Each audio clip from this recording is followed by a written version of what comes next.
I don't know. Hi.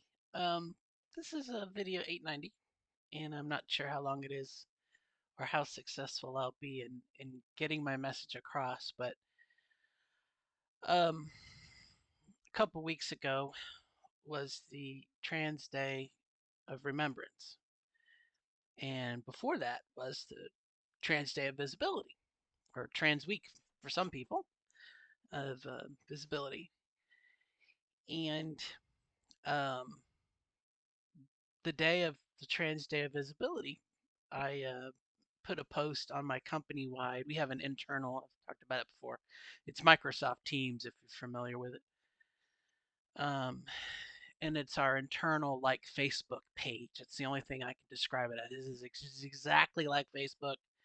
People post pictures and stories, and it's kind of organized by topic, but there is, in my company, there is a general page, just like Facebook, where anybody can put anything they want for everybody to know about.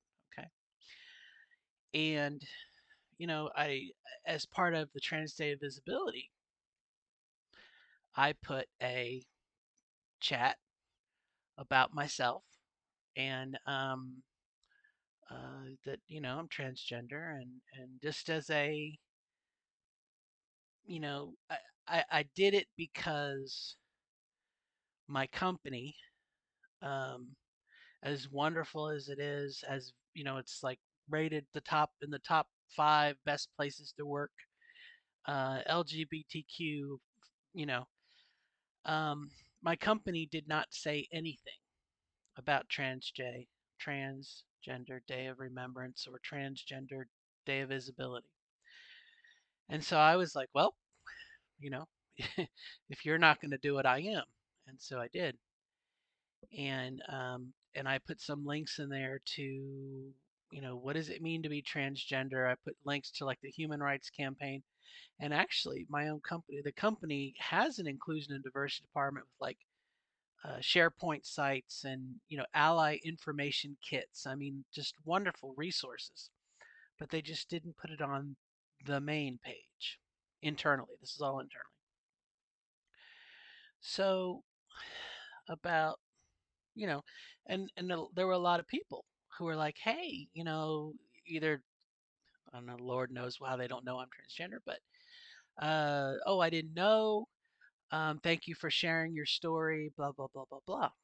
And as recently as yesterday, I had someone post something as a woman in Florida who has a transgender daughter, and she thanked me for my post, and she shared some things about her daughter. I mean, it was just very nice, warm and cozy, very comfortable feeling. Okay. Well, some people didn't like that. And about um, last week, it was after the Trans Day of Remembrance, but it was about a week after, somebody posted something about something that I, well, I don't know where you're getting your data from, but the research that I've done indicates that 0.000% of the population is transgender, a fraction of what you claimed. You're trying to twist the data to advance your political agenda. Blah blah blah blah blah blah blah blah. And you know, I thanked them for their interest. I explained and gave the source of my data, which is from the Census Bureau, and that was not really the point of the article. The point of was to introduce myself, and and between you and me, okay, the whole point of it was to have visibility in action. Okay, it was not some piece of paper that said, well, there are a lot of transgender Americans. Okay, it was to put a face uh, amongst other people at my company. I'm not the only one. But to be visible. Okay, it was being visible. You know, um, see me in the hallway. You know who I am. Shake my hand. Say hello. Wish you a good day. Visibility. Okay, breaking down this barrier of you know, there are trans people out there somewhere. Well, no, here I am at your company. Would you like a cup of coffee? Type stuff. Um, so it was just kind of weird.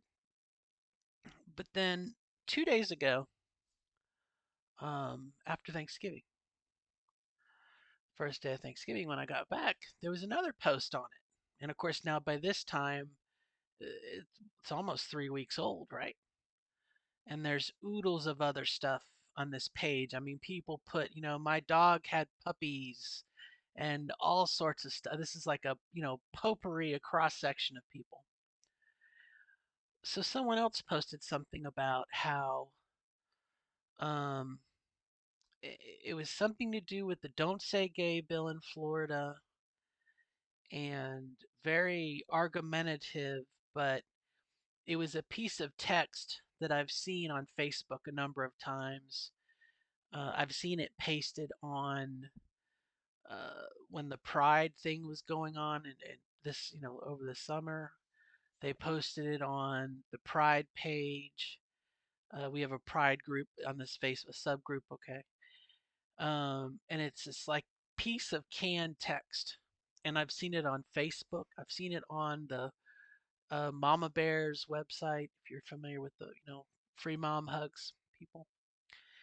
And it's like 3 paragraphs, and the first paragraph, I mean, like I said, it gets copy and pasted, I guess is what I'm trying to say. And the first paragraph is like, I can see Ben Shapiro saying it, but I'm not going to impersonate him. But actually, what it says is, um, it says, well, that's not what the Don't Say Gay bill does. It does dot dot dot, and it's good because dot dot dot. And then the second paragraph. So the first paragraph is to say to the poster, you don't know what you're talking about, and I do. And here's what it says. You're wrong. That's like the first paragraph. Um, and the second paragraph is an attack against the person who made like an attack against me. So we've got you're wrong. You don't know what you're talking about. You're mean and evil. And then the third paragraph talks about how really the people that are suffering are the people overseas in prisons. I mean, the way this reads is almost like the Nigerian prince email that was the scam like in the 90s, Um, and at the last paragraph is like, we need to pray for the souls in Iraq. They're the ones who are truly suffering. So it's like again, it's almost another. It's like the way I look at it is kind of like a deflection. You know, uh, you think about this instead, and you know, it just kind of struck me as weird. I mean, if it was, on Facebook, um, I would think it was some sort of, bot or hacker, someone trying to like just be mean or hacker or something. Because it had no personality, it had no, you know what I mean? There was no passion behind it. It was just like a robot. And I wrote back because they posted it to me. It was against me, and I did the same thing. Benjamin Franklin. I always highly recommend, if you haven't read Benjamin Franklin's autobiography, I highly recommend you do. I entered the discussion in a very humble way and uh, kind of reminded that this post was about my experiences, and you know you can't go to someone who's experiencing pain and say you're not experiencing pain, blah blah blah blah, blah. I mean, it's like you can't. It's totally. It just doesn't. Life just doesn't work that way, you know. And this person tried to say something about how people, you know, need to grow up, and that something about. the Don't Say Gay bill doesn't hurt, gay people. It's there to save children, and a bunch of other stuff that I don't necessarily want to trigger you because it triggers me. Um, but I kind of brought it back into what I was saying about the day of visibility, and we talked about the day of awareness. We talked about how, at the time, according to the Human Rights Campaign, 32 trans women, 32 transgender people had been murdered. That was Transgender Day of Remembrance. Okay. A little bit of education, a little bit of, you know, for your information, this is what this is about. This is why we did it. And this is my post, which is about me. And I'm a human being and I work with you. Um, but then they kind of had another negative, kind of like in a canned text, And what I learned over the summer from my last experience is um, not to take the bait, not to be argumentative, not to be attacky. You know what I mean? Um, and much to my surprise, about 10 other people posted after I did, or around what I did. I mean, probably while I was formulating my non-confrontational, because again, if you're mean or nasty or abusive, okay, I mean, this is like Facebook clean. You have to be, because it's the people you work with. Okay. um, Two people posted before I could respond, and allies. Okay, allies. One was non-binary, and one was a father of a daughter who's gay. Okay. Um, and after I posted, like I said, about seven other people posted, um, and all of them were very, again, here's my personal experience. I'm not going to just tell you you're wrong or provide some blank data. I'm being, again, that visibility.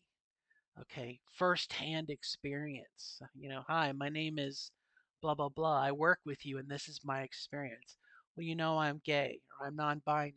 I'm asexual, a demisexual. Okay. So again, it was warm, fuzzy, kumbaya by the campfire type stuff. So this afternoon, this same person posted another, and the email was something, or the posting was, well, I don't have time to talk about this at work. I have things to do. We'll just have to agree to disagree. You know, you believe you're right, and I know that I am. And for like the first like the 10 seconds, I was like, why are you wanna? But then I was like, no, no, that's what they want. Like, okay, just cool it. Um, I'm not gonna change their mind.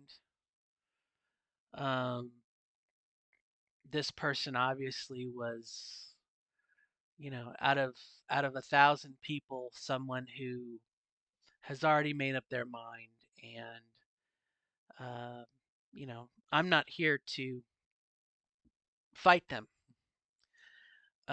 But much like with the visibility, what I am here to do is to educate and have awareness to the people in the middle who don't know much and they might be interested in. They don't have a strong opinion one way or the other. Maybe it's a live and let live type thing. I think in an election, you might call them undecided voters. Okay, people in the middle.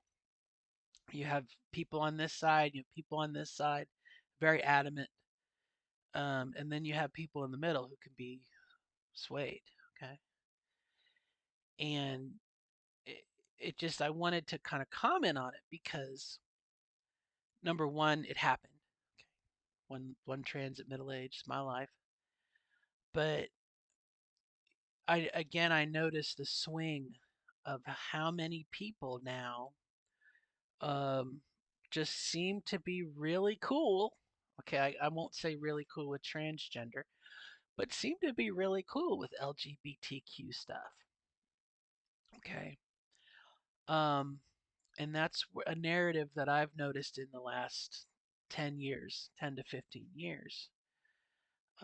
We had the shooting in Colorado a couple weeks ago, and there was an outpour of, not as much as I had hoped, but an outpour of people here in the middle who was like, yeah, that's wrong. Okay. Well, previously, 20, 30 years ago, they wouldn't have been so vocal. Like I said, it wasn't like, shout it down from the mountain. It wasn't people on bullhorns walking around saying, we got to stand up against this anti-gay agenda. Okay.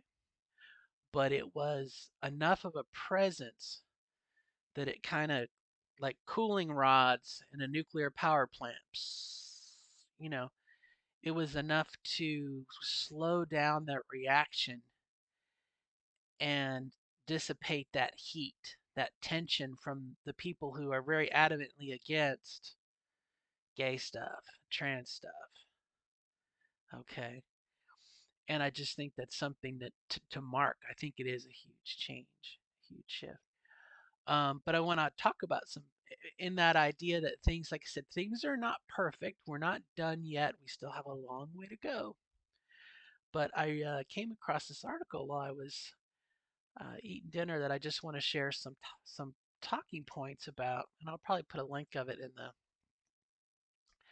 in the video. It looks like my windows have already closed. Let me see if I can find it again.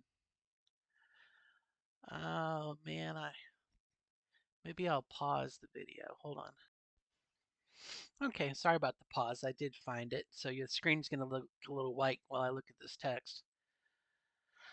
Um, but it says here, and this is a Yahoo article, but it talks about in 2012, President Obama was the first president um,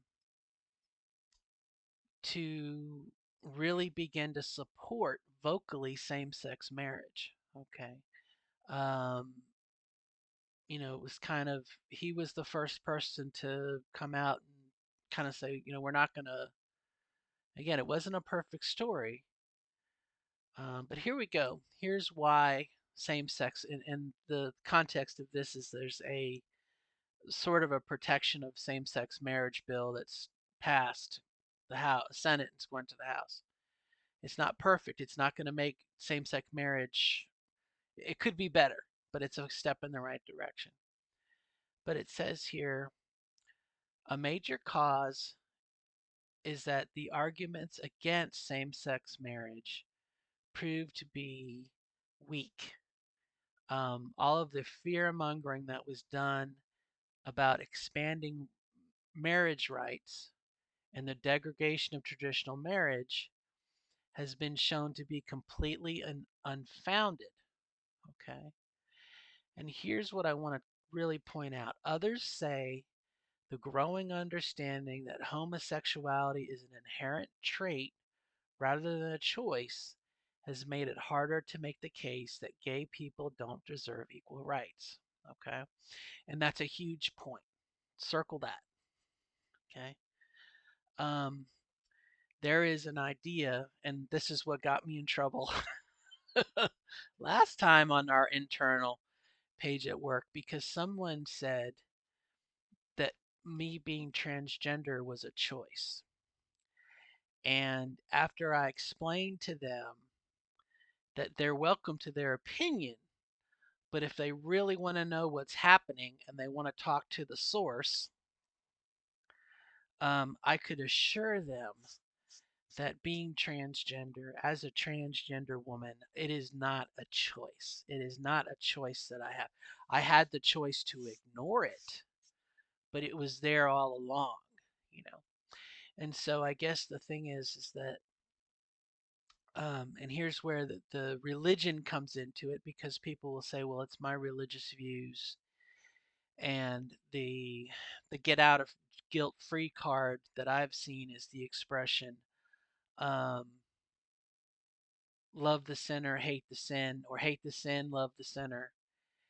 And it's that idea that being, transgender or gay or something is something that is external from the person, and that somehow they can just kind of set that aside, set it down, and that the person, the religious person or the other person, the hater, that they have full opportunity to hate this little itty bitty thing about me or you or gay people.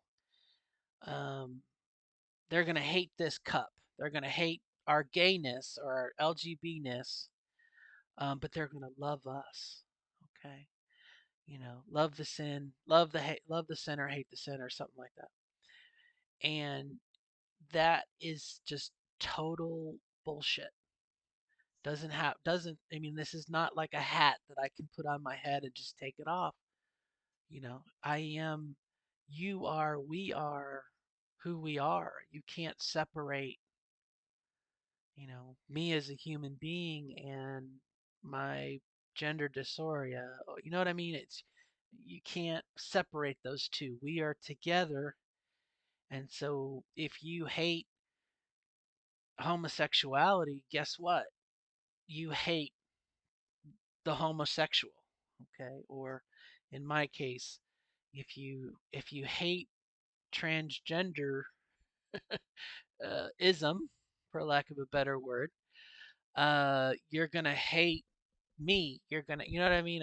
You can't separate the two, and like I said, it's that thing.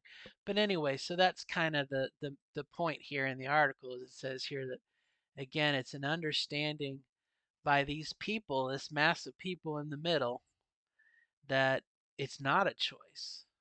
It's they're inherently that way, like having brown hair or brown or green eyes, or you know what I mean. You can't change it. You can't, you know. Um, so that's kind of a big thing here. Um, and here's some things that have worked, which I think if you got a piece of paper, I think this is worth writing down. If you want to uh, help out locally, okay? If you want to make some changes locally wherever you are, okay, to help out the cause of ending, I don't know what to call it, the hate campaign against us. But it says here more visibility leads to more acceptance. Okay, excuse me. And so that's back to that idea of visibility. You know, is don't necessarily give a statistic. We know that according to the poll or a poll, Gen Z, something like almost 20% of Gen Z self-identifies as LGBTQ. That's great. That's awesome. But if you can become a real person in somebody's face or in their life, not in their face, in their life, in their world, and kind of dispel this myth that gay people or transgender people, they're out there somewhere. Like, no, no, no, they're in the room with you, okay? The call's coming from within the house. Um, you know what I mean? It dispels that myth that they're far away and they're the small community of, people that live under the rug and come out at night and suck the blood off of, suck the adrenaline out of children or something. Uh, so more visibility, okay? And of course, that's why people that don't want transgender people, they want to reduce the visibility. Don't say gay. Don't talk about it. Okay. And then this talked about, the warning about marriage equality being a slippery slope. That dispelled that. It says here opposition to same sex marriage has increasingly become difficult to rationalize.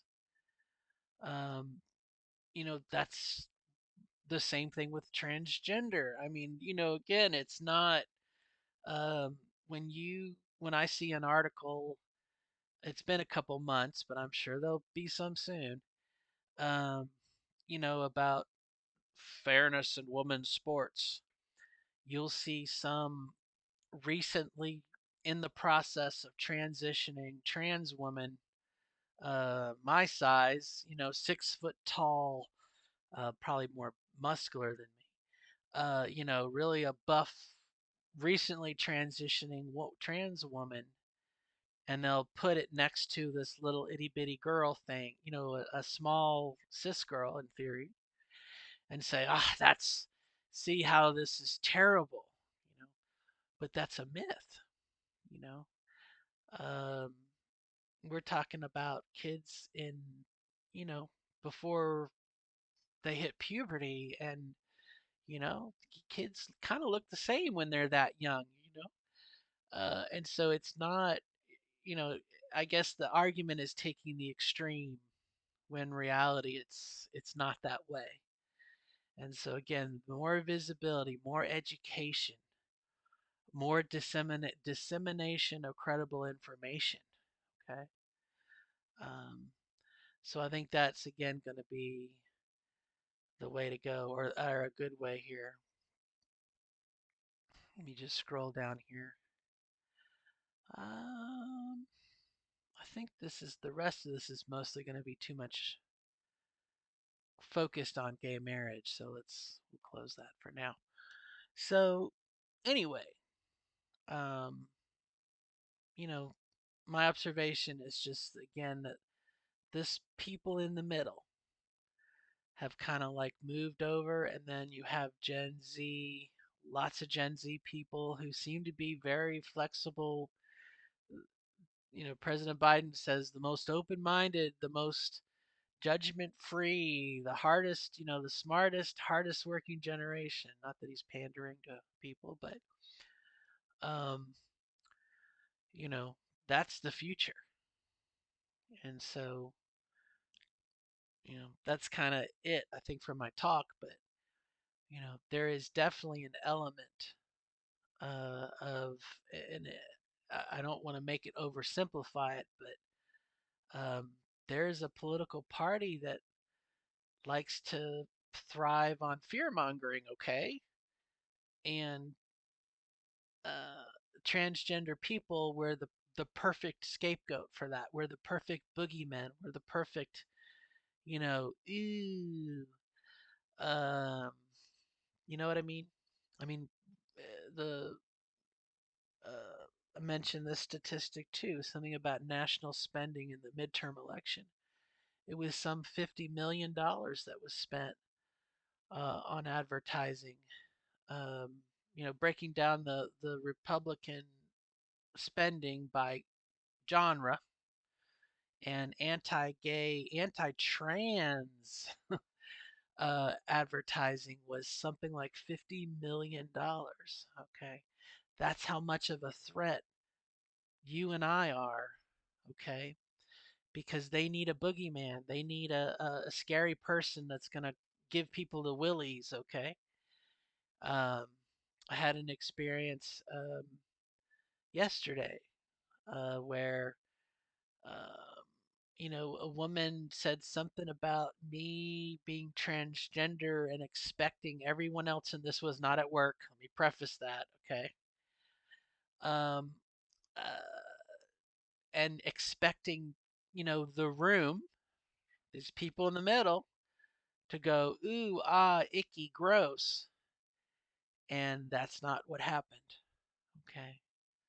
This other woman looked like an idiot and a fool, rather than getting these people riled up and, yeah, you're right, torches and pitchforks. Instead, they turned against her, defended me, which I really appreciated. Um, but that's where this has shifted. I hope it continues. I hope it continues. I hope that the people that, number one, you have the puppet masters, you have the politicians who just want to rile people up and stir the pot. They get their power through that fear mongering. Okay, um, you know, I hope that they realize they can't do it anymore, and they won't because it won't be effective. But for the people that they use to spread this fear and da da da da da, I hope that they continue to get pushed away by the middle, and that this little craziness, um, theories about, you know, whatever the QAnon and the Hollywood elites were draining, like I said, draining adrenaline and youth chemicals out of kids. I mean, that whole it's so crazy when you think about it. But when it, again, for trans people, like I said, we're easy targets for it. I hope that that kind of crazy conspiracy weirdness becomes like we think about flat earthers today. You know, they'll probably always be there somewhere, uh, but people are going to be like, "What are you talking about? Why, why are you making fun of someone for the way they were born?" You know what I mean? It's kind of like when someone tells a racist joke, and the best thing you can do is to play stupid. Well, what do you mean? Blah blah blah, blah. Well, why would you make fun of how curly someone's hair is? I mean, play stupid. Um, you know, that person's gonna realize they don't have an audience anymore, and that's my hope as we go forward. Okay, the more that you have, and this is something else too. I thought about this too. Transgender children. Okay, uh, as they grow up and become an adult, here's what I want to see. I want to see an adult, an 18-year-old, take the congressperson or the state legislature to court and sue them. I want to see the child grown up take the church leader or the politician that argued against them getting the care they need and withholding that care to court and sue them in a civil court for damages and perhaps in a civic court. Hopefully by then we'll have some sort of equality act or something. But, if you can hold someone accountable for child abuse, withholding necessary care and everything, I think the same thing would apply to a transgender child who wasn't allowed, was denied gender affirming care, whether it be just counseling or later in life as they get older and they want puberty blockers or whatnot. I hope that happens. I'd like to see that be the next stage. There's a woman in Uvalde, Texas, who is suing her daughter died the day of the massacre there, and the mom is suing the school board. She's suing the city. She's suing the police department, and she's also suing the gun manufacturer. And in my opinion, she should sue the person that sold the gun. I mean, hold people accountable. Like I said, uh, if I had the money and I knew a good lawyer, if we had someone in our state like Marjorie Taylor Greene or Linda, someone who is anti-LGBTQ and hurts and da da da. I mean, a couple weeks ago, supposedly she tripped some girl, and you know, hold these people accountable. Like I said, their audience in the middle is shrinking, and the more and more one political party focuses on bullying a growing group of LGBTQ friendly people, eventually they're not going to get reelected. You know what I mean? But anyway, long video today, but just some thoughts from something I experienced. And again, I think the pendulum is shifting. It's got a long way to go yet, but that's my observations. So thought I'd share it with you. Bye bye.